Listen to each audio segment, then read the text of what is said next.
सम्माननीय सभामुख महोदय, आज देश कोभिड-19 को महामारी को दोस्रो लहरबाट आक्रान्त भइरहेको छ। हजारौं मानिसहरू अस्पतालमा, हजारौं घरमै बसेर स्वास्थ्य लाभ गरिरहनु भएको छ या उपचार गराइरहनु भएको छ। कतिपय नागरिकको अमूल्य जीवन यस महामारीको कारणले अन्त्य भइरहेको छ। यसका विरुद्ध हामी लडाईँ लडिरहेका छौं। सरकारको ध्यान यति बेला कोभिड-19 को रोकथाम र त्यसको उपचारमा केन्द्रित छ र आवश्यकता अनुसार आफ्ना यस विरुद्धको लडाईँका कदमहरूलाई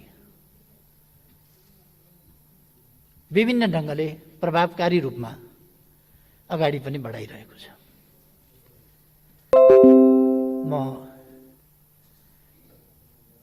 कोभिड-19बाट आफ्नो अमूल्य जीवन गुमाउनु हुने सबैप्रति श्रद्धासुमन अर्पण गर्छु। उहाँको निधनमा दुख व्यक्त गर्छु र उपचाररत र संक्रमित सबैको शीघ्र स्वास्थ्य लाभको कामना गर्दछु।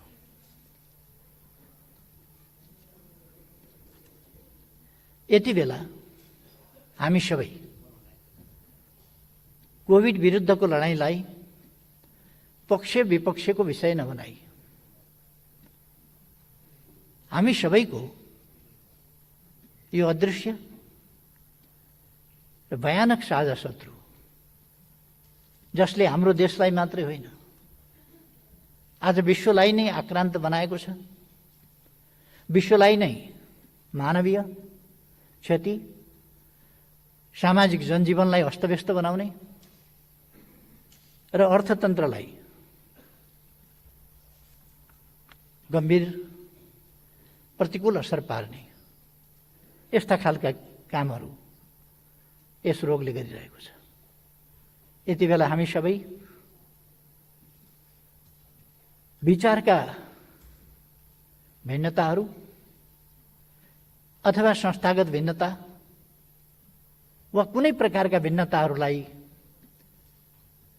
थाती राखेर यसका विरुद्ध एकजुट भएर लड्नुपर्ने आवश्यकता हामी सबैले महसुस गर्नुपर्दछ र यसलाई आफ्नो पक्षका निम्ति कुनै पनि हिसाबले प्रयोग गर्ने खालको सोच हामीमा आउनु पनि हुँदैन। त्यसर्थ म सबैलाई सरकारका प्रयासहरूमा साथ सहयोग दिन र यस अभियानमा सबै पक्ष, सञ्चार माध्यम, राजनीतिक दलहरू, सङ्घ संस्था लगायत सबै एकजुट भएर यस लडाईँमा सामेल हुन र कोभिडलाई पराजित गर्ने हाम्रो साझा उत्तरदायित्व त्यसलाई वहन गर्न सबैमा आग्रह पनि गर्न चाहन्छु। सम्माननीय सभामुख महोदय, यस्तो बेलामा, यस्तो परिस्थितिमा आज हामी स्थिरता र स्थायित्वका साथ एकताबद्ध भएर राष्ट्र जनताले देख्ने गरी, जनताले बुझ्ने गरी, अनुभव हुने गरी यस काममा सबै एकजुट भएर लागेको हुनुपर्ने थियो। तर मैले अलिकति दुःखका साथ नै भन्नुपर्छ, हामी त्यसरी जान सकेनौँ। कारण जेसुकै होस्, तर हाम्रा गतिविधिहरू, हाम्रा चिन्तनहरू, हाम्रा प्रयासहरू, हाम्रा ध्यानहरू जे कुरामा केन्द्रित हुनु पर्थ्यो त्यस कुरामा केन्द्रित हुन सकेनन्। सरकारले आफ्ना ध्यान कोभिड विरुद्धको लडाईँमा केन्द्रित गर्न चाह्यो, विकासका प्रश्नहरूमा केन्द्रित गर्न चाह्यो, सामाजिक जनजीवनमा बढी क्षति र खलबलाहट पैदा हुन नपाओस्, अर्थतन्त्रमा प्रतिकूल असर न्यून गर्न सकियोस्, यस कुरामा सरकार लाग्यो। तर सरकारले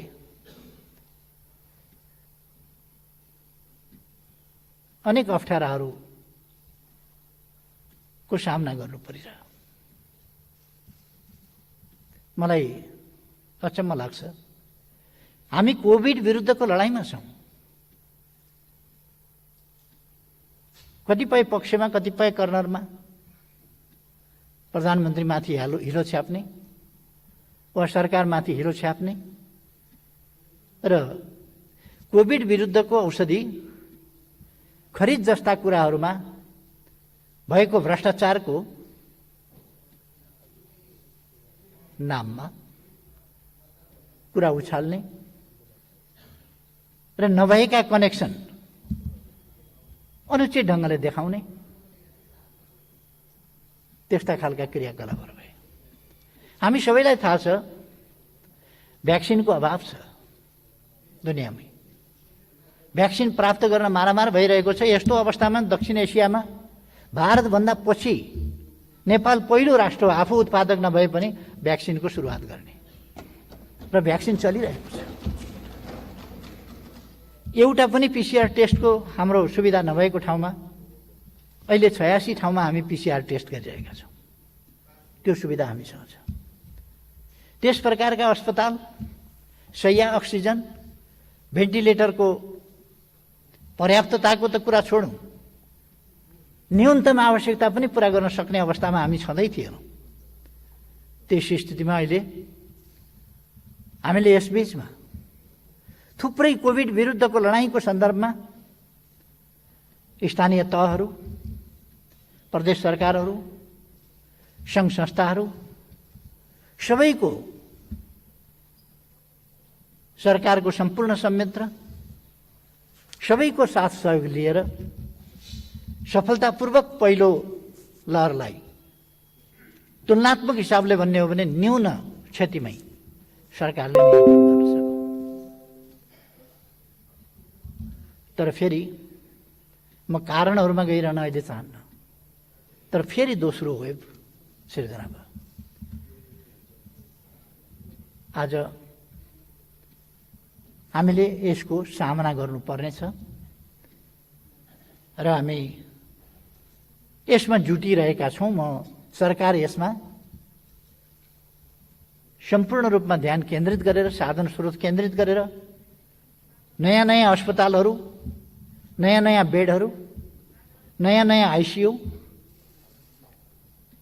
अक्सिजन उत्पादनको क्षेत्रमा वृद्धि, सिलिन्डर विभिन्न ठाउँबाट प्राप्त गर्नेदेखि लिएर सिलिन्डर बाहिरबाट मगाउनेदेखि, विभिन्न देशबाट भ्याक्सिनहरू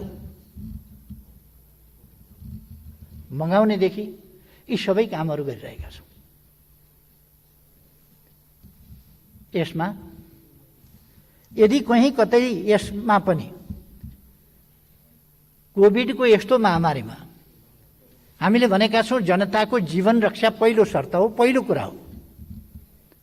यस्तोमा पनि यदि कसैले यस्तो महामारीको साझा सङ्कटका बेला, साझा समस्याको समाधान गरिरहेका बेला पनि यदि कसैले यसमा पनि भ्रष्टाचार गर्छ भने त्यस्तो अपराध कुनै पनि हालतमा क्षम्य हुँदैन र हामी कसैलाई पनि छुट दिनेवाला छैन। त्यसमा छानबिन हुन्छ, कारबाही हुन्छ दोषी पाइयो भने। तर यहाँ त कस्तो छ भने फलानु देशको अफिसरसँग प्रधानमन्त्रीले गरेको हस्ताक्षर अनअफिसियल अनुवादको कपीमा चाहिँ हस्ताक्षर। योभन्दा तमासा के हुन्छ? अनअफिसियल प्रतिमा हस्ताक्षर हुन्छ कहीँ? अनअफिसियल अनुवाद, ओरिजिनल कपी होइन। कुनै हस्ताक्षर हुन्छ भने पनि ओरिजिनल कपीमा हुन्छ होला नि। अनअफिसियल, अनौपचारिक अनुदित प्रति भनेर प्रचार गरिन्छ र त्यस्तोमा फेरि प्रधानमन्त्रीको हस्ताक्षर स्क्यान गरेर जोडिन्छ। यो सम्मका खेल नेपालमा हुने गर्छन्। म त्यसमा दुःख व्यक्त गर्न चाहन्छु। हामी यति साह्रो तल झर्नु हुँदैन। आफूलाई यति साह्रो कृत्य काममा संलग्न गराउनु हुँदैन। मेरो यसमा आग्रह छ। चाहे राष्ट्रियताको सवाल होस्, चाहे लोकतन्त्रको सवाल होस्, चाहे जनजीविकाको सवाल होस्, चाहे शान्ति सुव्यवस्था सुशासन मानवाधिकारको सवाल होस्, चाहे भ्रष्टाचार विरुद्धको हाम्रो लडाईँको सवाल होस्, कुनै पनि कुरामा सरकार अनुचित तरिकाले, अनुचित प्रश्नमा, अनुचित दृष्टिकोण र अडानमा कुनै सम्झौता गर्दैन। राष्ट्रिय हित, जनताको हितलाई छोडेर तलमाथि गर्दैन र गर्न दिँदैन भन्ने कुरो मैले पटक पटक यस गरिमामय सदनमा प्रस्तुत गरिसकेका छु। यस सम्बन्धमा मैले धेरै केही भन्नु छैन। खालि मैले यस्तो परिस्थितिमा आज हामी राजनीतिक अवस्थाको कारणले मैले यस सदनको ममाथि विश्वास छ भन्ने कुराको पुष्टि गर्न आवश्यक ठानेकोले आज यो प्रस्ताव राख्न म यहाँ उभिएको छु। म विश्वास गर्छु हामी संलग्नतामा होइन, म कहाँ संलग्न छु, मेरो संलग्नता कहाँ छ भन्ने कुरामा होइन, हामी सार्वभौम जनताको प्रतिनिधित्व गरेर यहाँ उभिएका छौँ। सार्वभौम जनताको भावना र हितहरूको प्रतिनिधित्व हामी गर्छौँ। यस्तो अवस्थामा हामीले विचारको आग्रहका साथ होइन, आफ्ना स्वार्थहरूबाट निर्देशित भएर होइन, हामीले म कहाँ छु, कहाँ आबद्ध छु, कहाँ सम्बद्ध छु भनेर होइन, आबद्धता वा संलग्नतालाई हेरेर होइन, सत्यलाई पछ्याएर निर्णय गर्नुपर्ने अवस्था छ र निर्णय हामीले त्यसरी गर्न सक्नुपर्छ। यदि हामीले सच्चाइलाई पछ्याउँछौँ भने वर्तमान सरकार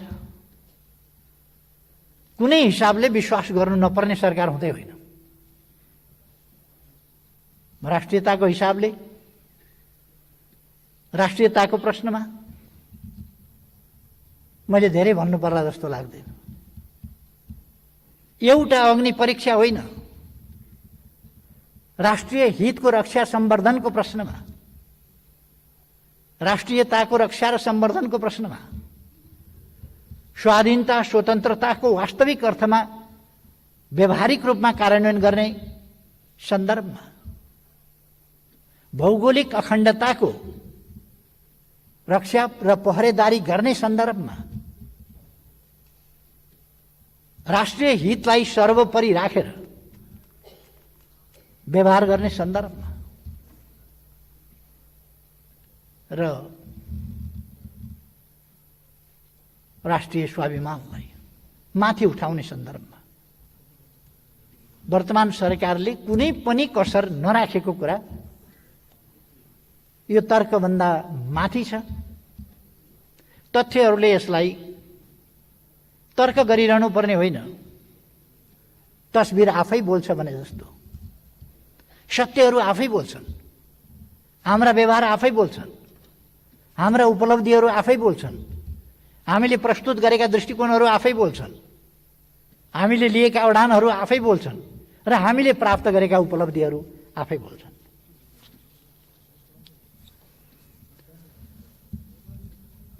तसर्थ राष्ट्रियताको सवालमा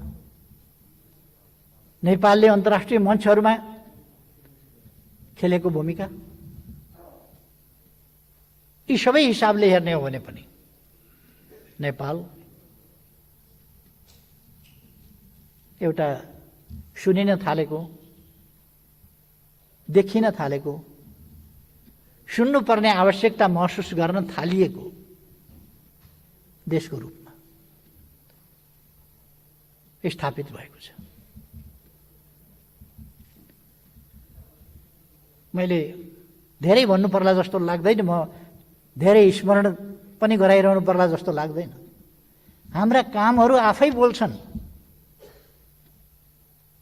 त्यसकारण राष्ट्रियताको पक्षमा त्यति स्पष्ट, त्यति सुदृढ, त्यति व्यावहारिक र त्यति उपलब्धिपूर्ण ढङ्गले अगाडि बढेको सरकारलाई विश्वास नगर्नुपर्ने कुनै कारणै छैन।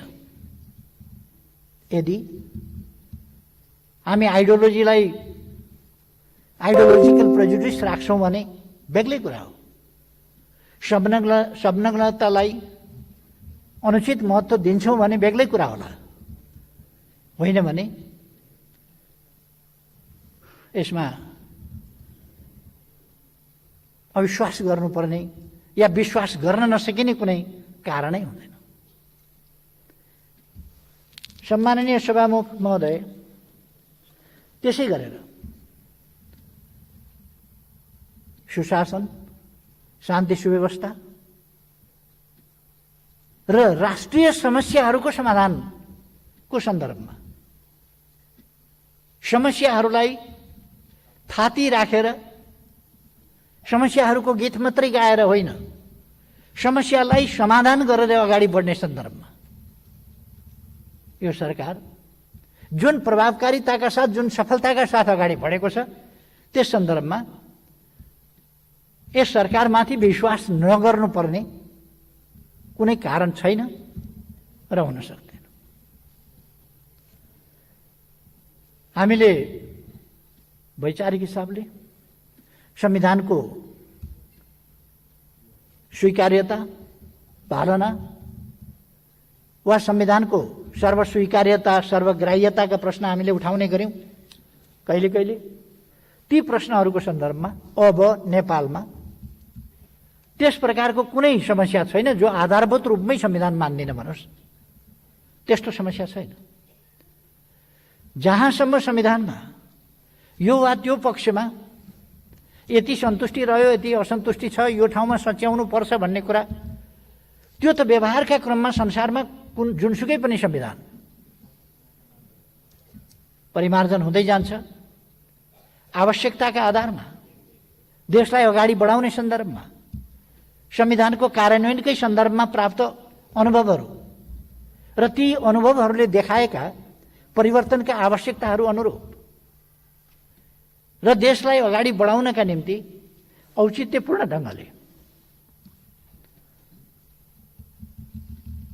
समयानुकूल ढङ्गले संविधानमा संशोधन गर्न सकिन्छ, गर्न पर्ने हुन्छ र त्यसका लागि त सरकार सबै पक्षसँग छलफल गर्न,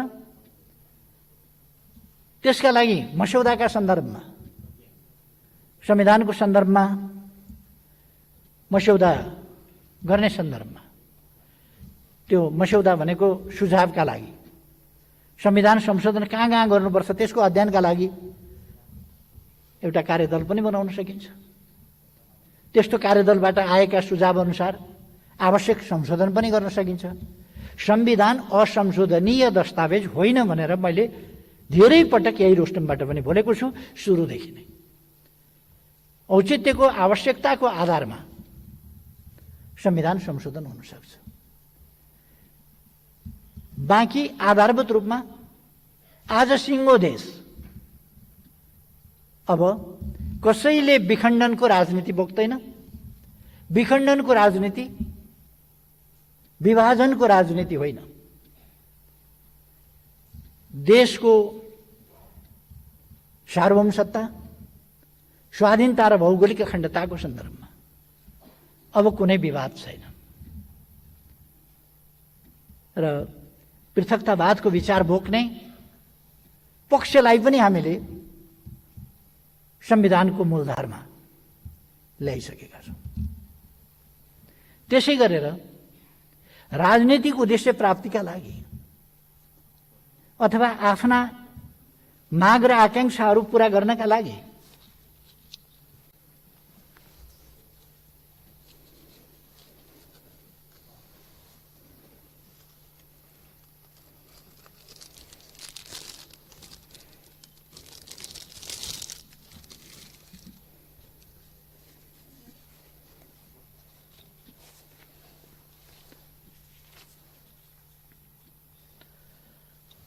हिंसालाई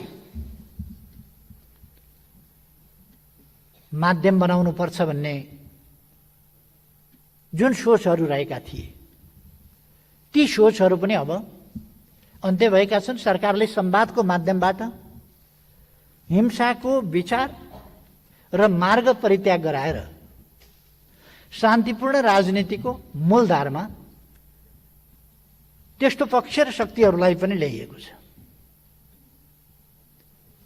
यस्ता सफलताहरू दशकौंदेखि नेपालमा हिंसाको राजनीति अनवरत थियो अथवा राजनीतिका नाउँमा राजनीतिक उद्देश्य वा अभिष्ट प्राप्त गर्नका निम्ति हिंसाको पक्षपोषण त्यसको अवलम्बन गर्ने शक्तिहरू थिए। त्यसले देशमा एउटा भएको र क्षतिको स्थिति लगातार राखेको थियो। त्यो अन्त भएको छ। यी के ऐतिहासिक र ठूला उपलब्धिहरू होइन। यस्ता उपलब्धिहरू यही सरकारले गरेको छ। पुराना अपराधहरू पत्ता लगाएर दोषीहरूलाई कठघरामा ल्याइएको छ र ल्याइँदैछ।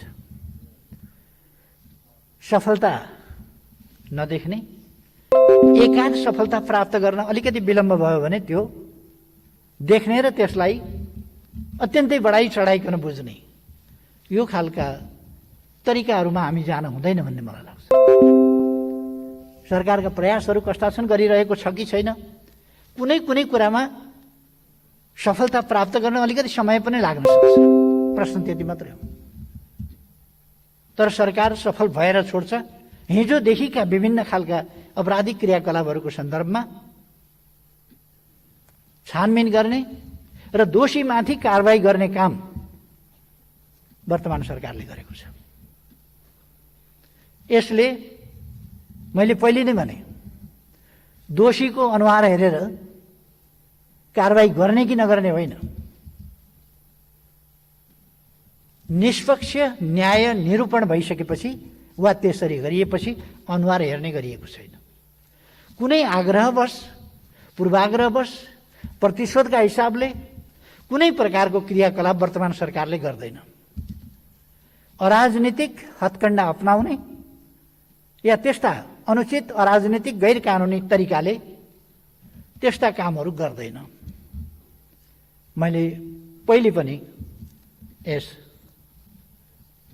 सम्मानित सदन समक्ष यी कुराहरू राखिसकेका छु। त्यसकारण यस सरकारलाई विश्वास नगर्नुपर्ने कुनै कारणै छैन।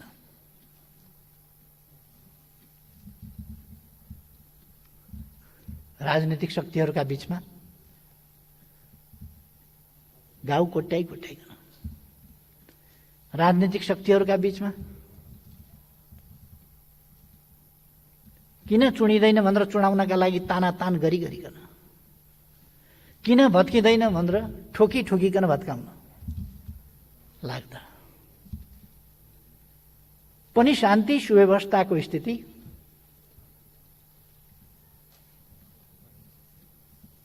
राम्रो छ। फेरि यदि हामी सत्यलाई स्वीकारेर अगाडि बढ्न तयार हुन्छौँ भने यस सरकारलाई समर्थन विश्वास नगर्नुपर्ने कुनै कारणै छैन। त्यसकारण मैले विश्वासको मत लिने र सदनको आफूमाथि विश्वास छ भन्ने कुरा प्रष्ट गर्न चाहेको। सभामुख महोदय, विकास निर्माणको क्षेत्रमा, पूर्वाधारको क्षेत्रमा, भौतिक पूर्वाधार विकासको क्षेत्रमा,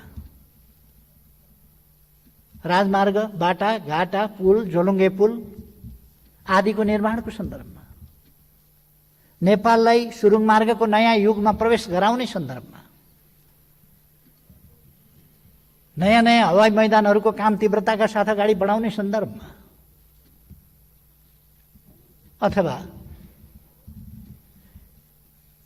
अरू विभिन्न पक्षहरूमा, सञ्चारको क्षेत्रमा अहिले यति धेरै कामहरू भएका छन्। हामी आफ्नो मोबाइलबाट घरमै बसेर आफ्नो जमिनको केमा क्याल्सियम कम छ, केमा फस्फरस कम छ, केमा नाइट्रोजन कम छ, केमा कुन मल कम छ, के बाली लगाउन कति के मल लगाउनु पर्छ भन्ने घरमै बसेर जानकारी पाउन सक्छौँ। त्यसरी हामीले डिजिटल म्यापिङ गरिसकेका छौँ। नागरिक एप्स बनाइसकेका छौँ जसबाट बैंकिङ कारोबार आदि गर्न सक्छौँ। थुप्रै कामहरू यस्ता भएका छन् जहाँ विकासमा प्रविधिको प्रयोग, सञ्चारमा पनि प्रविधिको प्रयोगबाट ठूलो विकास गरिएको छ र डिजिटल नेपाल बनाउने हाम्रो अठोट त्यसलाई प्राप्त गर्ने कोसिस गरिएको छ। डिजिटल नेपालको सन्दर्भमा 4G सेवा सबैतिर पुर्याइएको छ, 5G को प्रयोग गरिरहेको छ। अहिले अरू मेरो किता भनेर आफ्नै मोबाइलमा अब आफ्नो जमिन हेर्न सकिन्छ। कहाँनिर छ आफ्नो जमिन, कुन किता हो, कति छ, त्यसको आकार कस्तो छ, ती सबै हेर्न सकिन्छ र त्यसै मार्फत कारोबारहरू गर्न सकिन्छ।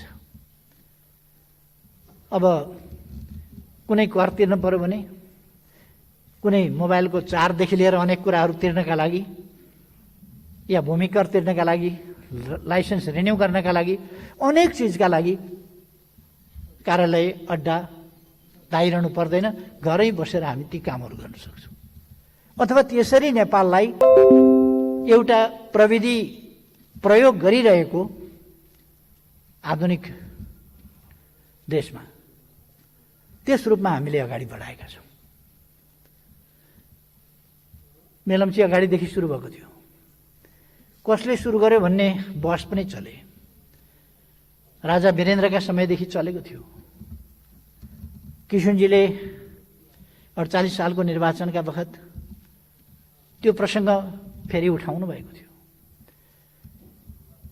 अगाडिका सरकारहरू पनि लागे, तर अहिलेको सरकारले विशेष तीव्रता दियो र काठमाडौँमा 17 करोड लिटर पानी ल्याइयो। अरू केही वर्षभित्र 17 करोडको लिटरको हिसाबले याङ्री र लार्केबाट अरू 17 करोड लिटर ल्याइँदैछ र जम्मा 51 करोड लिटर पानी काठमाडौँमा ल्याइन्छ। त्यसो भएपछि काठमाडौँमा पानीको कहीँ कमी छ भन्ने स्थिति हुँदैन। यी काम पनि गरेकै छ। पुनर्निर्माणका कामहरूमा तीव्रताका साथ गरेको छ। केही ठाउँमा केही प्राविधिक हिसाबले, केही पुरातात्विक महत्त्वका र त्यसै गरी त्यस्तै वस्तुबाट निर्मित गर्नुपर्ने भएको हुनाले सिकर्मी डकर्मीदेखि लिएर तालिम गर्नुपर्ने प्रश्नहरूले गर्दा जनशक्तिको निर्माणका लागि जनशक्तिको दक्ष जनशक्तिको त्यसका निम्ति आवश्यक जनशक्तिको कमीको कारणले गर्दा अलिकति विलम्ब भएको होला। नत्र भने हामी सबैलाई थाहा छ हाम्रा अगाडि धरहरा यति छोटो अवधिभित्र निर्माण भएको छ, उद्घाटन भएको छ। रानी पोखरी उद्घाटन भएको छ, दरबार हाई स्कुल उद्घाटन भएको छ, बसन्तपुरको त्यो भत्किएको बसन्तपुरको ध्वस्त भएको बसन्तपुरको अहिले त्यसको दृश्य नै फरक परेको छ। अरू धेरै ठाउँमा सिंहदरबारको प्रबलीकरण, प्रधानमन्त्री कार्यालय अहिले पहिले भत्किएकै सिंहदरबारमा फेरि बनाइवरिकन सारिसकिया छ। हामीले अरू निर्माण कार्यहरू त्यसै गरी अगाडि बढाएका छौँ। अस्पताल, विद्यालय, अरू निजी आवासहरू र पुरातात्विक महत्त्वका ऐतिहासिक धरोहरहरूको पुनर्निर्माण कार्य यिनीहरू असाधारण ढङ्गले भएको छ। मैले भन्ने गरेको छु नि, लगभग वर्षमा 10 किलोमिटर जसो बाटो बन्ने ठाउँमा दिनमा 6 किलोमिटर बाटो बनिरहेको छ। दिनमा 6 किलोमिटर कालोपत्रे बाटो बनिरहेको छ, जबकि वर्षमा 10 किलोमिटर बन्ने स्थिति हो। यो रफ्तार, यो तीव्रता आजको सरकारले दिएको छ। तराई सुनकोशी त्यहाँ बगिरहेको थियो, तराई एउटा डाँडा परी तराईका खेतहरू सुक्खा थिए। अहिले सुनकोशी मरिन डाइभर्सन, त्यसलाई बागमतीमा लगेर सिँचाइ गर्ने काम 5 वर्षभित्र त्यसलाई सम्पूर्ण रूपले पुरा गर्ने र सञ्चालन गर्ने गरी शिलान्यास भइसकेको छ र काम अगाडि बढेको छ। अरू आयोजना फेरि बन्दैछन्। यसरी कति नयाँ कामहरू, नयाँ 12वटा स्मार्ट नयाँ सिटीहरू स्मार्ट सिटीको रूपमा विकास हुँदैछन्। अब ती कामहरू भइरहेका छन्। कृषिको आधुनिकीकरणका कामहरू, ध्वस्त भएको पर्यटन क्षेत्रलाई फेरि उठाउने कुरा, उद्योगहरूलाई कसरी सुरक्षित संरक्षित गरेर अगाडि लाने तत्सम्बन्धी कुरा, व्यापार सन्तुलन आफ्नो अनुकूल बनाउँदै जाने। पहिले जुन व्यापार असन्तुलन थियो त्यसलाई न्यूनीकरण गर्दै लगिएको छ र व्यापार असन्तुलनलाई, घाटालाई कम गर्दै लगेर अनुकूल सन्तुलनतर्फको हामीले बाटो समातेका छौँ र उल्लेख्य उपलब्धि हासिल गरेका छौँ। सामाजिक पूर्वाधार विकासको सन्दर्भमा भन्ने हो भने शिक्षाका क्षेत्र, स्वास्थ्यका क्षेत्र, अरू क्षेत्रहरूमा बालबालिका इनरोलमेन्टको प्रश्नमा अथवा उनीहरूले फेरि स्कुलबाट ड्रप आउट हुने अथवा स्कुल छोडेर बाहिर जाने स्थिति नहोस् भन्ने सन्दर्भमा, त्यस सन्दर्भमा पनि सरकारले गम्भीरताका साथ ध्यान दिएको छ। उच्च शिक्षालाई, विश्वविद्यालयहरूलाई अनुसन्धानका केन्द्र बनाउने, अनुसन्धानमुखी, व्यवहारमुखी, आधुनिक शिक्षा, प्रतिस्पर्धी शिक्षा, त्यो कुरा उपलब्ध गराउने, यस सन्दर्भमा सरकारले ध्यान दिएको छ। कृषिलाई कसरी ठूलो मात्रामा उत्पादनमा लान सकिन्छ, उच्च उत्पादन वृद्धि दर कसरी कायम गर्न सकिन्छ, त्यसै हिसाबले यस्तो बेलामा पनि कृषि क्षेत्रमा उत्पादन वृद्धि दर राम्रो रह्यो। धानमा 9%, मकैमा 6%, अरू सालाखाला गर्दा पनि लगभग 6% को कृषि उत्पादनमा वृद्धि भएको छ। माछा, मासु, अन्डा, दूध आदि क्षेत्रमा हामी आत्मनिर्भर भएका छौँ। स्वास्थ्य क्षेत्रमा मैले भनिरहनु पर्दैन, यति धेरै अस्पतालहरू नयाँ बनेका छन्, सञ्चालनमा आएका छन् र हामी तिनलाई जनशक्तिको हिसाबले, दक्ष जनशक्तिको हिसाबले, आवश्यक जनशक्तिको हिसाबले र साधनहरूको हिसाबले, स्रोतहरूको हिसाबले तिनलाई प्रभावकारी बनाउने प्रयासमा लागिरहेका छौँ। तसर्थ मैले भन्ने गरेको छु, धेरैपल्ट मैले भनेको छु, ढुङ्गा टिपेर फ्याँकिदिने, जहाँ खस्छ त्यही मेरो निशाना थियो भन्ने हामीले गरेका छैनौँ। हामी गन्तव्य निर्धारण गर्छौँ। हाम्रो गन्तव्य कहाँ हो त्यो निर्धारण गर्छौँ र त्यसमा पुग्नका लागि हाम्रा नीति, हाम्रा कार्यक्रम, हाम्रा योजनाहरू, हाम्रा लक्ष्यहरू हामी तदनुसार निर्धारण गरेर हरेक क्षेत्रमा त्यसरी अगाडि बढिरहेका छौँ। त्यसकारण यो अन्धाधुन्द यो सरकार गइरहेको छैन। समृद्ध नेपाल, सुखी नेपाली यो राष्ट्रिय आकांक्षा, हामी सबैको आकांक्षा, सम्पूर्ण नेपालीको आकांक्षा। नेपाल समृद्ध होस्, विकसित होस्, आधुनिक होस्। नेपालको सबै क्षेत्रका सबै व्यवसायका जनता को आम्दानी राम्रो होस्, रोजगारीका अवसरहरू सिर्जना गरौँ,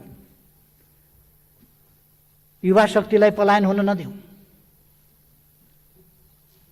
स्वदेशमै रोजगारीका अवसरहरू सिर्जना गरौँ। यस काममा सरकार लागेको छ। मेरो नेतृत्वमा सरकार बन्दा कति लाख हो, कति लाख, 45 लाखदेखि 70 लाख भन्छन् मान्छेले। एकिन डाटा त्यति छैन। त्यत्रो संख्यामा युवाहरू अवसरको खोजीमा बाहिर, रोजगारीको खोजीमा बाहिर, त्यो स्थिति थियो र त्यस स्थितिमा सरकार जिम्मा लिएर एकै रातमा जादुको छडीले जस्तो कन्ट्र्याक्ट गरेर गइसकेका मान्छेहरूलाई फिर्ता ल्याउने अथवा त्यो एउटा सिलसिला र यहाँ बाँझै रहेका घर खेतहरू एकैचोटि हराभरा हुँदैन थिए।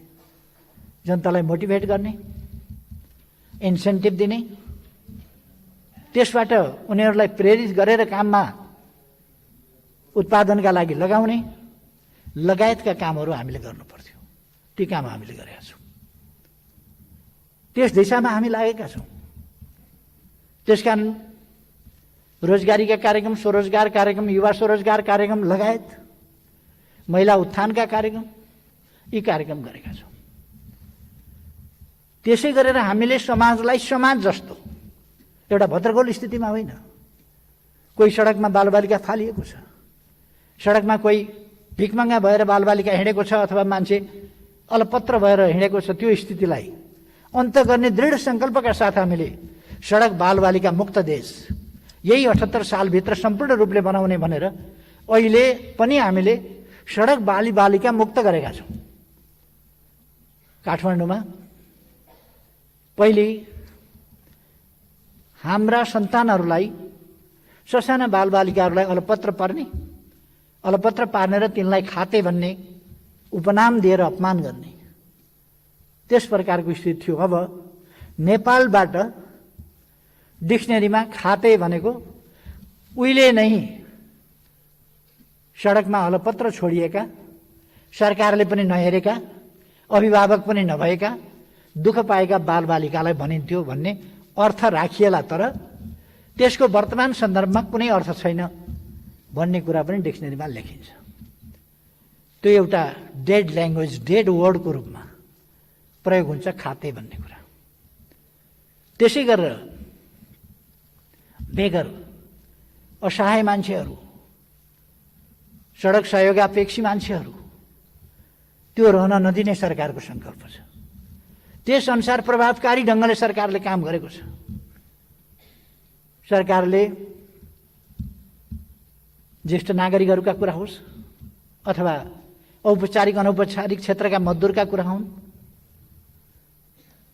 योगदानमा आधारित सामाजिक सुरक्षाका कुराहरू, ज्येष्ठ नागरिकहरूलाई 1 लाखसम्मको स्वास्थ्य बिमाको कुरा होस् अथवा स्वास्थ्य बिमाको क्षेत्रमा अत्यधिक जनसङ्ख्यालाई सामेल गर्दै लाने कुरा होस्, यी तमाम कुरामा यस सरकारले असाधारण महत्त्वका कामहरू गरेको छ, दूरगामी महत्त्वका काम गरेको छ, सकारात्मक काम गरेको छ, जसले नेपाललाई यी 3 वर्षमा एउटा बेग्लै अवधारणा, बेग्लै सोच, बेग्लै उचाइ, मान्छे बस्न लायकको देश, मान्छे बस्न लायकको समाज र हेर्दा लाज नहुने खालको समाज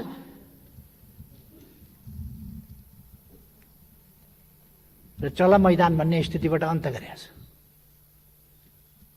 लोटा अगाडि राखेर टुक्रोका गाला हात लगाएर बस्ने स्थिति अन्त्य गरेको छ। एउटा सभ्यताको सिँढीमा देशलाई उठाएको छ।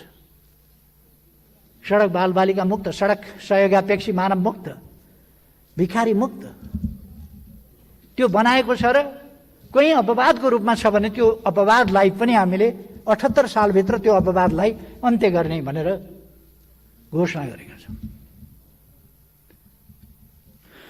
सभामुख महोदय, यी सबै उपलब्धि होइनन् र यी सबै सकारात्मक परिवर्तन होइनन् र यो छोटो समयमा गरिएका यी एउटा भिजनको कार्यान्वयनका परिणतिहरू होइनन् र हामी राजनीतिलाई के बनाइरहेका छौँ? आज राजनीतिलाई स्वार्थको धुनो सोझ्याउने एउटा अस्त्रको रूपमा मात्रै बुझ्दैछौँ कि देश बनाउने सङ्कल्पको रूपमा बुझ्दैछौँ राजनीतिलाई? राजनीति, सम्माननीय सभामुख महोदय, देश बनाउने, देश र जनताको सेवा गर्ने एउटा माध्यम हो। यो कसको सुप्रचार गरिदिनु पर्ने, कसको कुप्रचार गरेकै हुनुपर्ने, कसको विरोध गरेकै हुनुपर्ने, राम्रो गरे पनि निन्दै गरेको हुनुपर्ने, बनाए पनि जस नदिने, नबनाए त झन् जस दिने कुरै भएन, गरे पनि जस नदिने, नगरे त कुरै भएन। यस खालको कुरा आज हामीले अन्धा अपाङ्गता भएका व्यक्तिहरू, शारीरिक रूपले अशक्त व्यक्तिहरू, उनीहरूलाई पनि सामाजिक सुरक्षाको दायराभित्र ल्याएका छौँ। एकल महिलाहरू, उहाँहरूलाई सामाजिक सुरक्षाको दायराभित्र ल्याएका छौँ। कोही छैन भने सरकार छ, कसैले हेर्दैन भने सरकारले हेर्छ, कसैको अभिभावक छैन भने सरकारले हेर्छ, कसैको सन्तान र सहारा छैन भने सरकारले हेर्छ।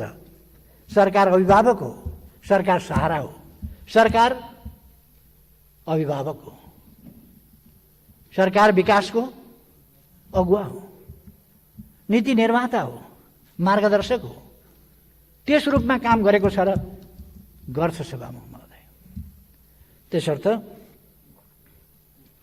मैले विश्वास लिएको छु कि मान्यज्यूहरूले हुन्न भन्ने पक्षमा त कसरी रेजा लाउन, कसरी सही गर्न सक्नुहुन्छ सभामुख महोदय? कसरी सक्नुहुन्छ? बाहिरबाट आउँदासम्म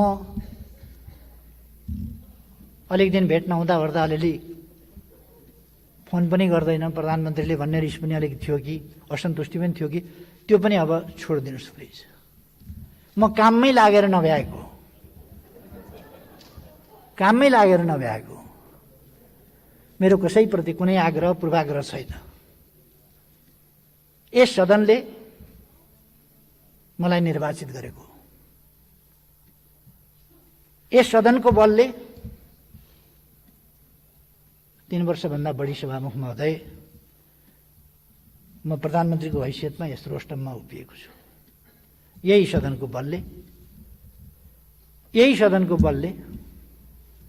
फेरि पनि रहन्छु भन्ने मलाई विश्वास छ, किनभने सदनको विवेकमाथि म पूर्ण रूपमा भरोसा गर्छु। सभामुख महोदय, मैले धेरै केही भन्नु पर्ला जस्तो लाग्दैन। हामीले मानव अधिकारको क्षेत्रमा होस्, वातावरणको क्षेत्रमा होस्, अरू क्षेत्रमा होस्, अनेक क्षेत्रमा असाधारण काम गरेका छौँ। हामीले सगरमाथा संवाद राखेका थियौँ, कोभिडको कारणले हुन सकेन। अब आउँदो अक्टोबरतिर राख्ने भन्ने विचार गरेका छौँ र मलाई विश्वास छ कोभिड हामी छिटै नै नियन्त्रण गर्न सक्छौँ। कोभिडलाई पराजित गर्ने सबभन्दा महत्त्वपूर्ण कुरा कोभिड सर्न नदिनु हो। कोभिड सर्न नदिएपछि कोभिड पराजित गर्न सकिन्छ। त्यसका लागि मास्क लगाऊँ, सामाजिक दूरी कायम राखौँ, सेनिटाइजरको प्रयोग गरौँ, हात धौँ, स्वास्थ्य मापदण्डहरू बराबर प्रचार भएका छन्। यो हामी सबैका लागि हो। ओहदा जेसुकै होस्, कोरोनाले ओहदा चिन्दैन, सोसल स्ट्याटस चिन्दैन। त्यसकारण केही पनि नचिन्ने भएको हुनाले हरेकले कोरोनालाई पराजित गर्न हरेकको योगदान आवश्यक छ। हरेकको योगदान,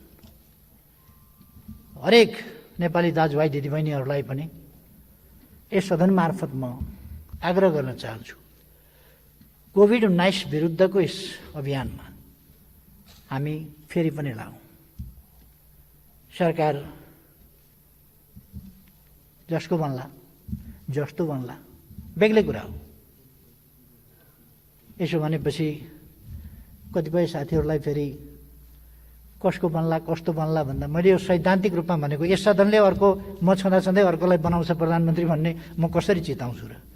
यस्तो काम मैले अहिले भनेका यति काम गरेको ठाउँमा। त्यसर्थ सभामुख महोदय, म यस गरिमामय सदनको आज पनि बाहिरका हल्लाखल्लाहरू बेग्लै हुन्। सभामुख महोदय, विघटित प्रतिनिधि सभा पुनर्स्थापना गरियो। पुनर्स्थापना भएपछि प्रधानमन्त्री बाहिर बाहिर भनियो, प्रधानमन्त्री भएन भनेर। अब मन नपरेकाले विपक्षले बाहिर बाहिर भन्नु एउटा कुरा हो, तर अविश्वास त ममाथि कसैले गरेन सभामुख महोदय, कसैले गरेन। पुनर्स्थापना भइसकेपछि यत्रो समय मैले कहिले कहिले राजनीतिमा यस्तो अलिकति अब सँगै भएपछि, एउटै देशमा काम गरेपछि यताउता कहिले कहिले अलिअलि भनाभन पनि हुँदो रहेछ। अब कोही साथीहरूले के भन्ने, कोही साथीहरूले के भन्ने भएपछि मैले पनि अलिअलि केही भने होला। पार्टी अलग भइसक्दाखेरि पनि, विश्वास छैन भन्दाखेरि पनि समर्थन फिर्ता त लिनु भएन।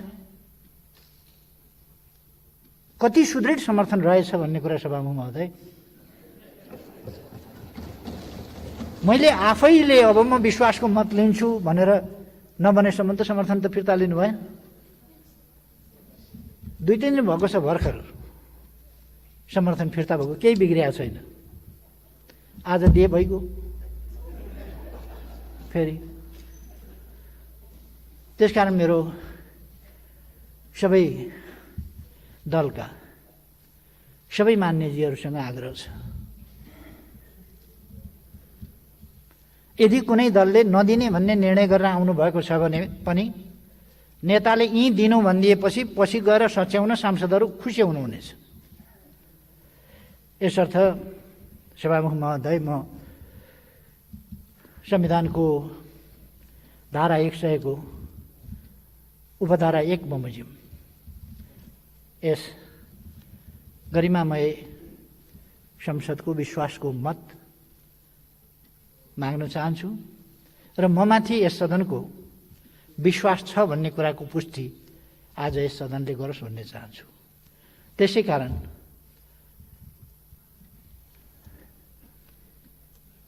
प्रतिनिधि सभा नियमावली 2075 को नियम 52 को उपनियम 2 बमोजिम ममाथि यस प्रतिनिधि सभाको पूर्ण विश्वास छ भन्ने कुरा पुष्टि होस् भनेर म सम्मानित सदन समक्ष विधिवत प्रस्ताव राख्न चाहन्छु। मैले अपेक्षा र विश्वास गरेको छु सर्वसम्मतिले मान्यजीहरूले ममाथि विश्वास छ भन्ने मत जाहेर गर्नुहुनेछ। धन्यवाद।